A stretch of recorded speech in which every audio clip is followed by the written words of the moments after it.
Donc, nous accueillons pour cette conférence M. Charles Diplot, qui travaille au sein de l'Association des professionnels de l'emballage de Côte d'Ivoire, l'APECI, étant secrétaire exécutif de cette organisation. Je suis moi-même Anne-Sophie Douza, j'interviens à la région Auvergne-Rhône-Alpes où je suis chargée des partenariats avec la Côte d'Ivoire.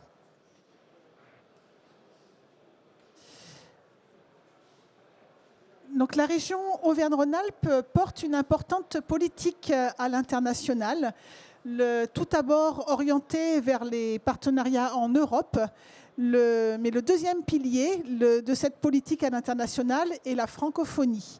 La région organise très régulièrement des missions ou des accueils pour renforcer les relations entre les acteurs de la région Auvergne-Rhône-Alpes et les acteurs donc, sur cet espace francophone avec deux portes d'entrée, le Maroc et la Côte d'Ivoire. Nous avons le plaisir d'accueillir donc au moment de ce salon ProdAnPac les représentants de l'Association des professionnels de l'emballage de Côte d'Ivoire.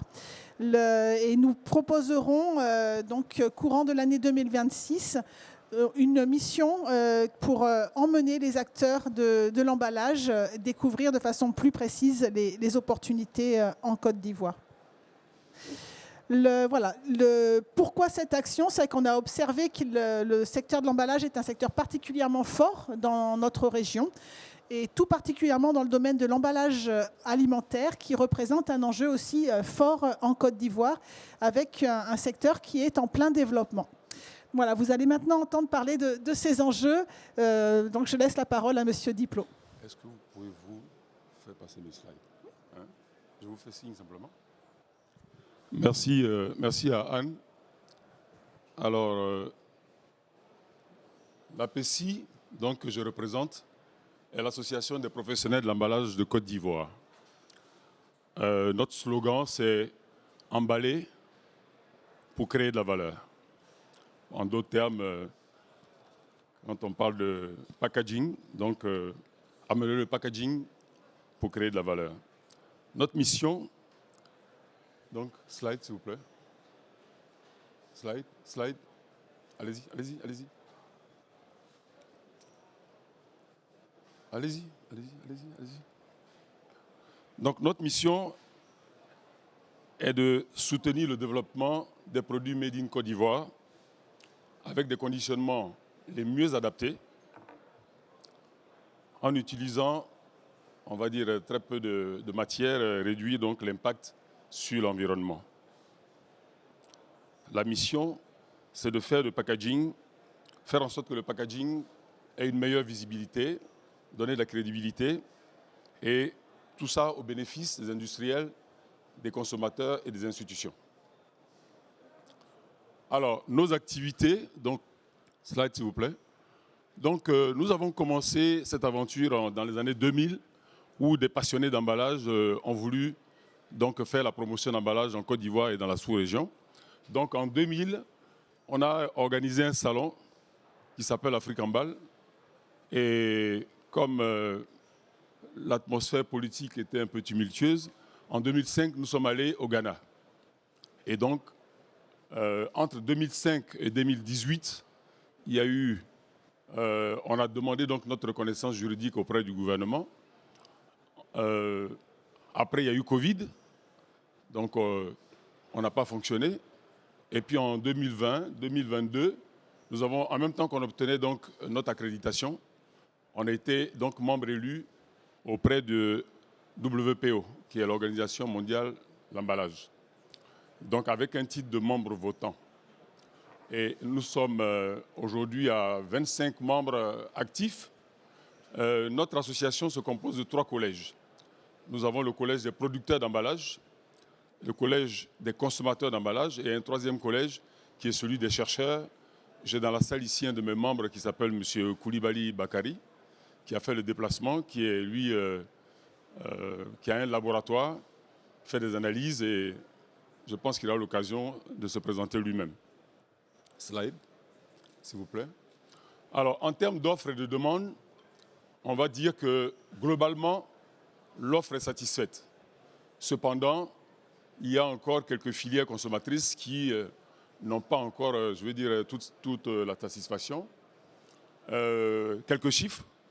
Donc on parle à peu près en termes de marché, on parle à peu près de 1 milliard d'euros, avec la répartition que vous voyez. Donc 50% c'est du plastique, le papier donc pour environ 16%, le métal autour de 8%, le bois, et puis tout ce qui est verre. Alors le verre n'est pas produit en Côte d'Ivoire. Il est importé comme d'autres matières d'emballage, donc il représente à peu près les 10 à 11%. Avec une forte participation au développement économique, donc c'est 8% de création d'emplois, 35 000 emplois dans la profession et 30% des recettes d'exportation et d'importation. Slide, s'il vous plaît. Allez-y. Alors, en termes de défis, il y en a énormément. Il y en a énormément. Alors, à propos du cadre normatif, donc, on sait que c'est un secteur à fort, on va dire, qui est confronté à des enjeux très importants. Du fait justement de cette demande d'emballage, nous avons des challenges comme la pollution au plastique, la gestion des déchets. Et ceci devient vraiment une préoccupation et on en est conscient. Et donc, l'APECI cherche donc un cadre réglementaire pour pouvoir, je veux dire, faire face à ces défis-là. Donc, il y a un manque criard donc, de matériaux, de matières premières, et tout est importé, aussi bien la matière première que les technologies. Et donc, ceci peut être aussi un frein pour l'exportation. Alors, en termes de déchets d'emballage, par rapport à l'économie circulaire, donc un des défis, c'est donc la collecte des déchets, puisque si on rentre dans une démarche on va dire, de responsabilité élargie du producteur, va sans dire qu'il faut collecter et il faut trier. Donc c'est pour ça qu'on a un éco-organisme qui est en cours de création. Et puis, donc, on est aussi à la recherche donc, de matériaux, parce que des matériaux durables, c'est coûteux et techniquement complexe. Slide, s'il vous plaît. Alors, au niveau des infrastructures, bon, on a, c'est vrai, une faiblesse au niveau donc infrastructure, donc le transport, le stockage et le conditionnement. Ceci limite énormément l'emballage. Il est vrai que nous avons certaines compétences, mais on a encore besoin de compétences pour vraiment exploiter de façon pleine, on va dire, l'emballage. Au niveau logistique et transport, oui, effectivement, c'est aussi un défi. Les chaînes de froid, très pertinents. Et donc, tout ceci représente donc des goulots d'étranglement pour un bon conditionnement. Donc, pour nous, l'emballage, il rime avec conditionnement.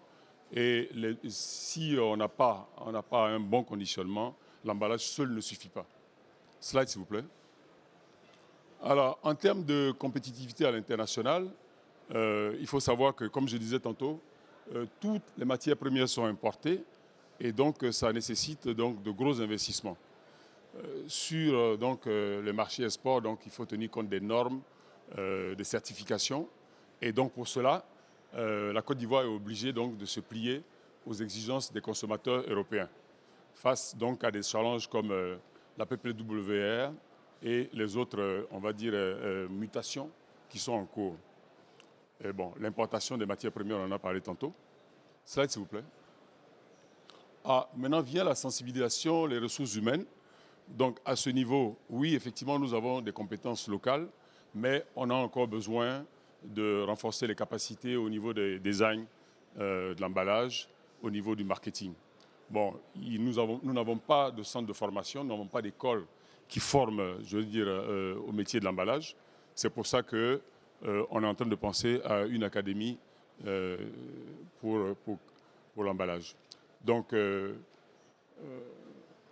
voilà. Donc, la chaîne de valeur agricole est très peu intégrée aujourd'hui, donc il y a encore du travail à faire. On va passer donc aux opportunités. Donc, le gouvernement a identifié donc l'emballage comme un secteur prioritaire. Et donc, ça veut dire quoi? Ça veut dire qu'il y a des opportunités.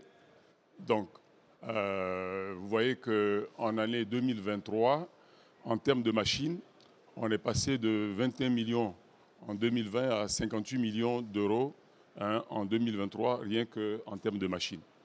Donc, les importations de technologies ayant vraiment augmenté, la Côte d'Ivoire se positionne comme un moteur dans la sous-région. Vous êtes là. Oui, alors le secteur de l'agro-industrie ivoirien, il est donc en pleine expansion, donc la demande en emballage adapté donc, il va sans dire qu'elle aussi, elle va accroître. Slide, s'il vous plaît. Alors, il faut valoriser les chaînes de valeur, il faut réduire les pertes post-récolte. Alors, il faut savoir qu'en Côte d'Ivoire, c'est entre 30 et 40% on va dire des récoltes qui périssent bord champ.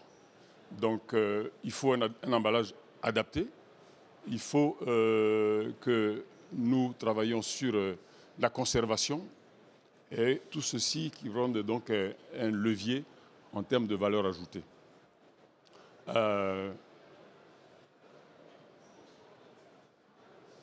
Alors, à propos de normes, donc, je disais tantôt qu'on est en train d'essayer de normaliser le secteur.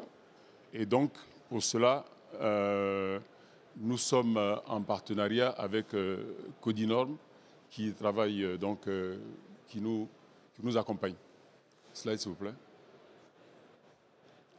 Alors, en termes d'innovation et d'économie circulaire, donc on observe qu'il y a un mouvement vers des pratiques plus durables dans le secteur d'emballage. Côte d'Ivoire, donc je parlais tantôt de la collecte, donc on va y arriver. Collecte sélective, l'éco-organisme qui nous contraint donc à transformer, je veux dire, les déchets. Et pour cela aussi, APECI met en place donc essaie de sensibiliser aussi bien les industriels que nos partenaires, donc chercheurs, dans certaines écoles. Et on a mis en place donc un concours qui s'appelle les éléphants de l'emballage, qui est lancé et qui est en cours actuellement pour promouvoir, je veux dire, l'emballage et le conditionnement. Donc, effectivement, les consommateurs vont être de plus en plus sensibilisés à l'impact de l'emballage dans sa globalité. Slide, s'il vous plaît. Alors, qu'est-ce qu'on demande donc aux investisseurs en termes au niveau de la filière? Donc,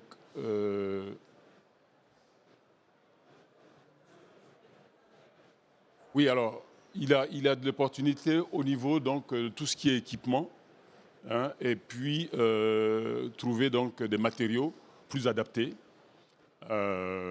L'autre point, c'est donc la conformité aux normes internationales. Donc, je crois que mon prédécesseur en a longuement parlé. Tout ce qui est matière biosourcée, la recyclabilité, et puis l'éco-conception. Donc là, il y a un espace pour des entreprises spécialisées qui veulent donc investir en Côte d'Ivoire. Slide, s'il vous plaît. Alors, en résumé, on dira qu'en Côte d'Ivoire, il y a effectivement un fort potentiel en matière de création de valeur. Et c'est pour ça que nous invitons donc nos amis de la région à venir investir en Côte d'Ivoire dans tout ce qui est recyclage et nous aider je veux dire, faire avancer les normes, etc. Slide. On n'a pas fini. Alors, nos recommandations, donc c'est au niveau de la fabrication d'emballages adaptés, donc je le disais tantôt, les matières recyclées, les solutions biosourcées, l'innovation en conditionnement, donc le packaging, la conservation, le design export et le conditionnement à façon. On a des petits producteurs qui ont du mal à trouver des emballages adéquats, mais surtout dans la chaîne, dans sa charge. Donc il faut avoir du matériel qui soit le mieux adapté pour que ces gens-là puissent rentabiliser donc, évidemment, la logistique et la chaîne de valeur agricole packaging, stockage, transport. La filière, donc, en termes d'économie circulaire, donc on l'a dit tantôt, avec tout ce qui est déchets d'emballage, donc on va vers la responsabilité élargie du producteur. Enfin, donc, je voudrais vous dire merci pour votre attention. Ce que je voulais vous dire aussi, c'est que l'association organise donc en 2026 le salon de l'emballage qui aura lieu au mois d'octobre, les 8, 9 et 10 octobre à Abidjan, au parc d'exposition permanent. Et on souhaiterait donc avoir les partenaires de la région à ce salon pour donc faire avancer le packaging dans notre région. Je vous remercie.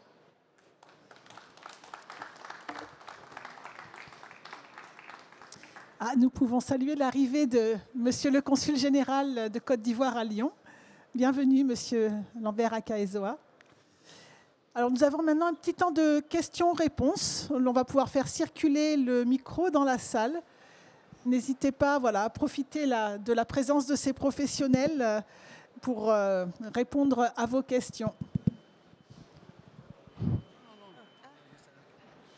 Bonjour, je m'appelle Lorraine Villegrain, j'ai beaucoup travaillé en Côte d'Ivoire. Je voulais savoir quelles étaient les incitations fiscales, douanières, réglementaires que vous mettez en place pour permettre aux investisseurs de s'implanter et de construire des usines. Merci. Alors, je l'ai dit tantôt, mais quand la délégation de la région est venue au Sahara, je crois qu'il y a eu pas mal d'échanges avec nos autorités, notamment avec le ministère de l'Agriculture. Et des choses sont en train de se mettre en place, notamment pour inciter donc, aux investissements dans l'agro-industrie, parce que c'est quand même le pilier de notre économie. Et concrètement, comme je le disais, l'emballage a été identifié comme un secteur prioritaire au niveau du plan national de développement 2020-2025, qui arrive, on va dire, à terme. Mais nous, on a, auprès du ministère du Commerce et de l'Industrie, qui est notre tutelle, on a donc présenté donc un ensemble d'éléments qui vont depuis on va dire, la mise en place de nouvelles unités de fabrication d'emballage. En tout cas, c'est le secteur que je connais, jusqu'à tout ce qui est machines de transformation, etc., agro-industrie. Et à ce niveau-là, il y a des mesures incitatives. Il y a ce qu'on appelle l'agrément prioritaire qui vous exonère, on va dire, de TVA, je crois, pendant 5 ans, je crois. Mais ça, c'est dans le code d'investissement, on peut retrouver tout cela. Et donc, au niveau de l'association, dans le cadre de la mise en place donc, de la responsabilité élargie du producteur, de la mise en place de l'éco-organisme, on est en train de pousser avec le gouvernement pour que les taxes ce qu'on pourrait appeler l'éco-taxe, la contribution des industriels qui est de 100 francs aujourd'hui du kilo à l'entrée de matières premières, soit rabaissée. Bon, ils ont fait un effort, ils sont aujourd'hui à 50 francs, mais je pense qu'on pourrait aller bien en deçà quand on sait qu'il y a des industries qui, elles-mêmes, en leur sein, font du recyclage et ont déjà on va dire, des mesures pour justement réduire l'impact des déchets d'emballage sur l'environnement. Voilà, je crois que M. Koulibaly, qui est mon collègue, va ajouter quelque chose. D'accord, merci, monsieur Diplo. Alors, pour vous faire bref, il y a un guichet unique en Côte d'Ivoire, qui est le CEPICI. Lorsque vous voulez faire un investissement, vous vous adressez au CEPICI, qui va vous faciliter les formalités administratives, et en une semaine, vous pouvez créer votre entreprise. Ensuite, le CEPICI vous accompagne pour l'obtention d'un site à travers les zones industrielles pour votre implantation. Après, il faut faire tout ce qui est étude d'impact environnemental, chercher un permis de construire, mais vous êtes accompagné pendant tout ce processus. Maintenant, lorsque l'investisseur fait venir des équipements, à travers l'agrément du CEPICI, vous avez une réduction ou quand c'est un investissement prioritaire, où carrément l'État fait fi des frais de douane, mais pour un investissement ordinaire, vous avez une réduction des taux de dédouanement qui peuvent atteindre jusqu'à 40%. Ça dépend du domaine d'investissement. Ensuite, vous avez une suspension de la TVA pour vous permettre de conduire votre projet jusqu'à terme. Et enfin, selon les zones, les zones d'Abidjan, effectivement, la durée, c'est autour de 2 ans, mais lorsque vous allez à l'intérieur du pays, ça peut aller plus loin, jusqu'à 8 ans, où vous êtes exempté par rapport à la taxe sur le bénéfice industriel. Voilà un peu des mesures incitatives mises en place par le gouvernement ivoirien pour faciliter l'investissement. Puis bon, il y a d'autres mécanismes. Merci. Je rajoute que dans le cadre justement de l'industrialisation, en Côte d'Ivoire, on a ce qu'on appelle des zones industrielles spécialisées dans lesquelles nous sommes en train de mettre en place, le gouvernement en tout cas en train de mettre en place une politique de clusterisation. Et l'emballage justement a été identifié comme un des clusters. Il existe déjà en Côte d'Ivoire et dans la zone de Bassam une zone franche où il y a des produits qui sont fabriqués et qui sont exportés directement à Rungis, pour prendre l'exemple d'une entreprise qui fait du surgelé, et ces produits vont directement sur les linéaires. Donc voilà autant d'éléments qui... Et ces gens qui sont dans les zones franches, ils bénéficient donc de l'admission temporaire sur certains produits. Voilà en gros ce que je pourrais dire en termes de mesures incitatives.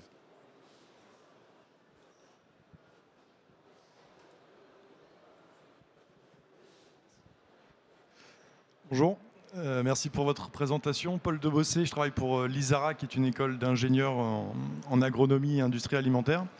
Est-ce que vous pourriez développer un peu le concours Les éléphants de l'emballage, comment il s'organise, quelle communication vous faites, j'imagine, auprès des universités en Côte d'Ivoire, et quel est le cahier des charges confié aux étudiants dans le cadre de ce concours?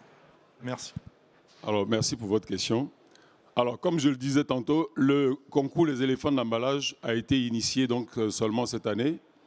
C'est vrai, vous avez dû remarquer, en Côte d'Ivoire, on a eu 3 mois un peu d'inactivité parce qu'on était en pleine élection, mais il y a de l'engouement. Ce concours ne s'adresse pas seulement aux apprenants, il s'adresse aux entreprises et on l'a étendu à certaines écoles parce qu'on veut aussi inciter les jeunes à s'intéresser à la filière en emballage pour qu'elle soit un secteur reconnu à part entière. Donc il y a plusieurs, on a au total, je crois 8, mais je vous ferai passer donc le règlement. On a 8 niveaux de participation. C'est d'abord au niveau donc durabilité, au niveau donc de la présentation du produit en termes de comment est-ce qu'il peut être utilisé en termes d'utilisation, au niveau donc des matériaux et puis au niveau marketing. Donc il y a environ 4 ou 5 on va dire degrés de participation avec bien sûr un règlement que je ferai passer donc mais en gros c'est ça. C'est pas bon, on n'a rien inventé, hein, on a copié un peu sur les Oscars de l'emballage. Donc l'idée c'est de pouvoir inciter donc aujourd'hui le maximum de personnes à s'intéresser au secteur de l'emballage.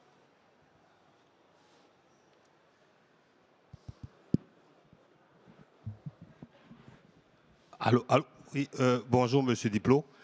Merci pour votre belle présentation. Hein. Je suis Arthur Donald Clao, je suis ivoirien. Hein. Je suis de la Côte d'Ivoire et moi je suis consultant en stratégie de développement commercial.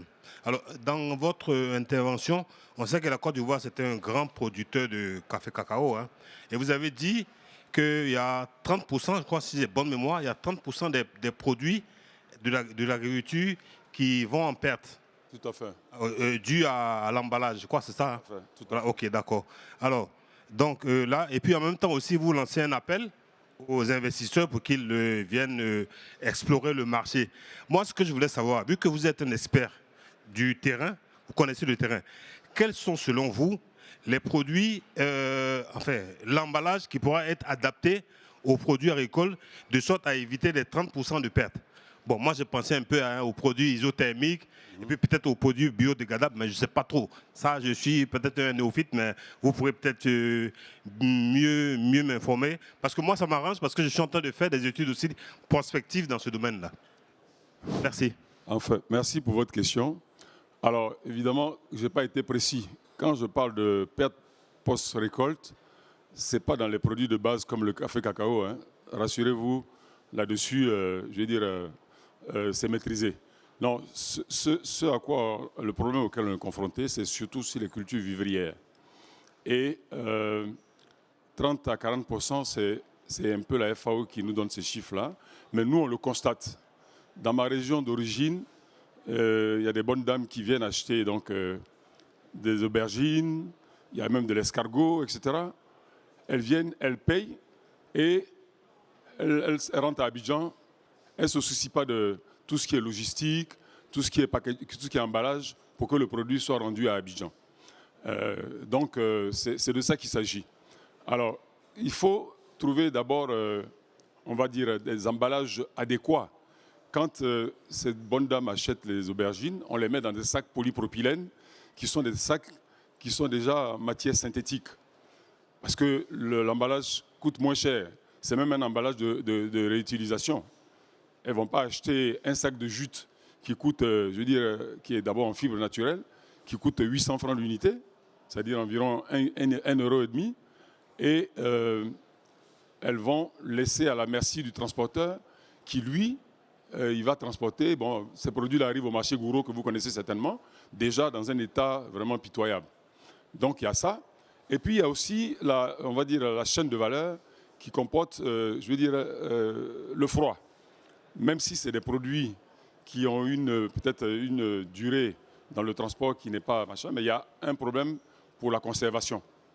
Le marché de gros de Boaké, qui a été conçu, à l'origine, il était prévu une chaîne de froid pour des produits qui venaient donc aussi bien de la région comme de l'Hinterland. Mais aujourd'hui, il y a véritablement un problème en termes de logistique et d'emballage. Alors moi, quand je parle d'emballage, je vois aussi le conditionnement, la façon de se comporter avec cet emballage. Un emballage ne peut être, je veux dire, valorisé que s'il est accompagné de bonnes pratiques. On a parlé tantôt d'emballage durable, etc.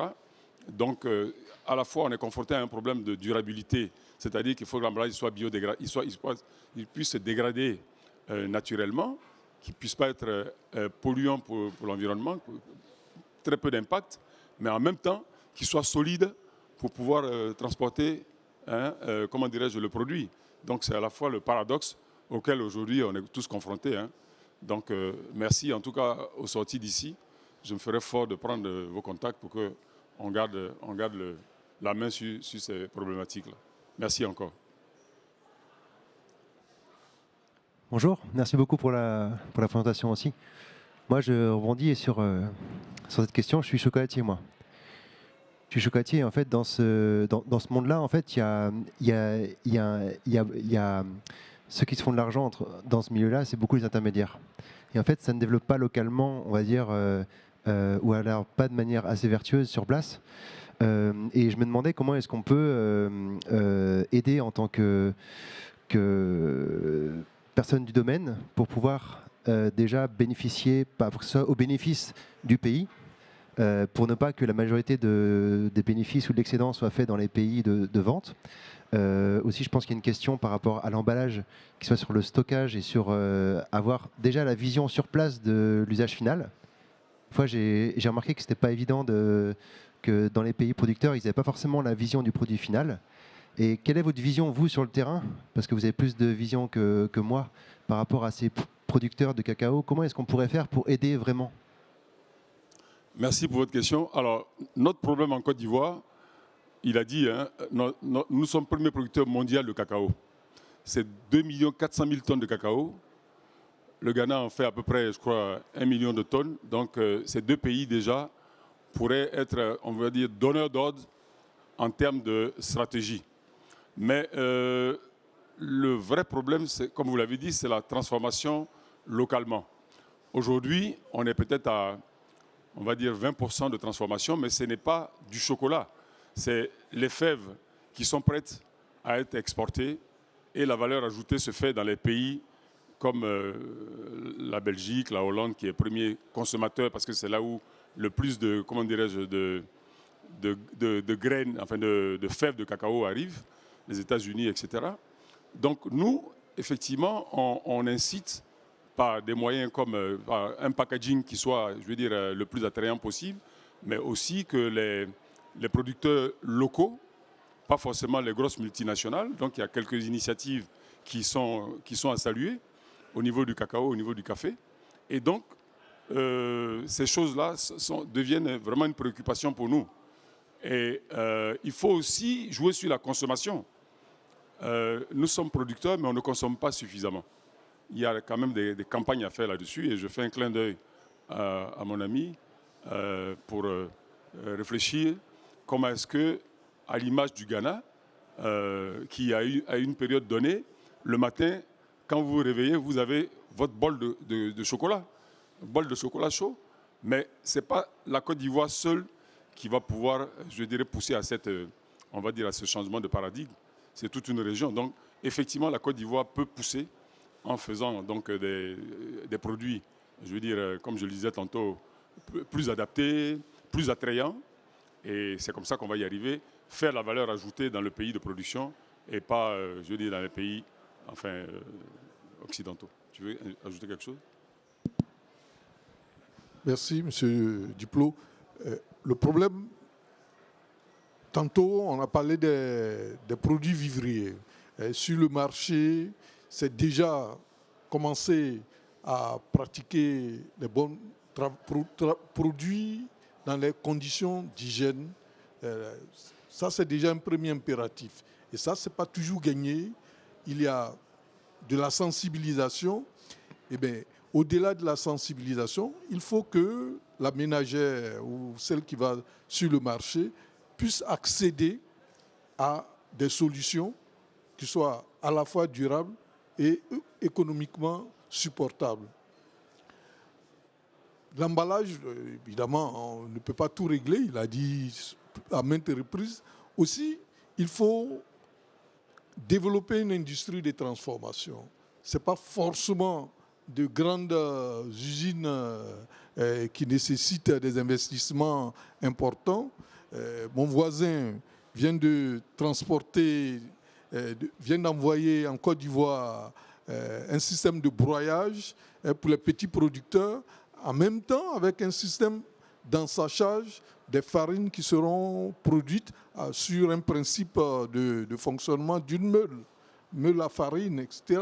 Voilà des petits projets qui vont impacter directement la vie des petits producteurs et permettre de mettre sur le marché des produits dans un packaging attirant et qui va apporter de la richesse. Qui dit apporter de la richesse, on crée le pouvoir d'achat qui fera qu'à terme, voilà, les producteurs sont mieux rémunérés sur leurs efforts, parce qu'il y a des combats, on ne sait pas les aborder au premier chef, mais il faut aller étape par étape. Voilà ce que je voulais ajouter.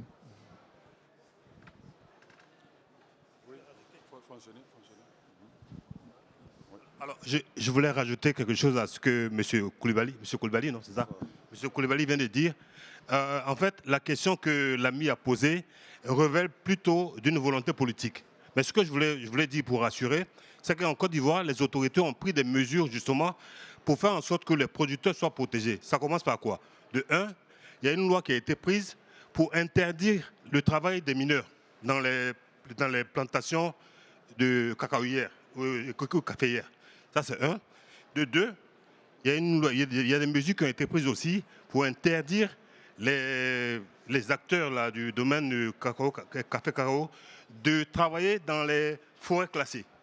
Et puis, bon, la mesure qui est la plus visible, c'est que récemment, le prix du cacao est passé à 2800 francs. Je pense que c'est une volonté politique de l'État de faire en sorte que les producteurs jouissent du fruit de leurs efforts. Donc, et puis maintenant, pour conclure, hein, je pense que de plus en plus, les multinationales qui travaillent dans le domaine du café et cacao ont compris que le plus important, c'est de poser des actes qui vont dans le sens du bien-être des populations où ils ont leur exploitation cacaoyère. Ça passe par quoi? Ça passe par les constructions d'écoles, des dispensaires, des aménagements hydrauliques. Donc voilà, c'est comme M. Koulibaly a dit, c'est une prise de conscience générale. Donc tous les acteurs ont compris que voilà, il faut aussi une meilleure répartition du fruit des produits. Et ça commence déjà par les producteurs qui doivent bien jouir du fruit du fruit de leurs produits pour pouvoir encore mieux travailler. Bon, il reste peut-être le temps pour une dernière question et il sera l'heure de conclure.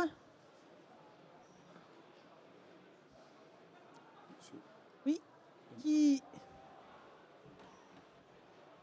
monsieur le consul, on vous propose de dire un petit mot en clôture de cette rencontre. Voulez-vous lever ou vous voulez le micro? Il n'est pas bien de me déplacer, hein. C'est bon ici, non? Vous voulez, monsieur le consul, venez. Vous avez l'escalier. Voilà. Ah bon?